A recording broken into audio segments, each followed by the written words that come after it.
Hi there. Today I want to show you how to add Dreamy effects in Adobe Premiere Pro. So we're actually going to add it to this footage. So what I want to do is that we just go ahead and then go to the effect. Go to effect, make sure you go to effect and then look for the Luma key. So look for Luma key. But before that, make sure you duplicate your video.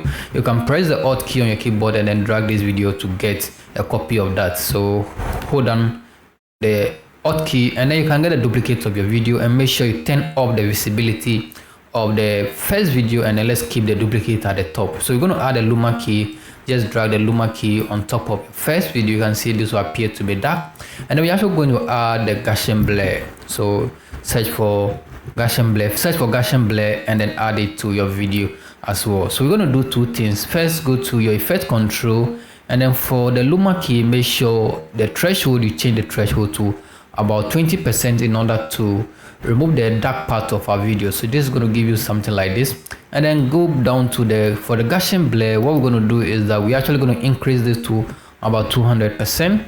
So you can see your video is going to appear to be dark. Now let's make sure we change the blend mode. So when you go to the opacity, the blend mode, let's change this into screen. So you're going to change this into screen, and also we want to do something right here. Make sure you now turn on the visibility of the first video. So it's going to make something like this. You can see we've actually added Dreamy effect to this, but you can actually go ahead and then for the opacity of this video, we can actually change this to, let's say, 75%. If the effect is too much, you can change it to 75%. You can see how this is going to look like.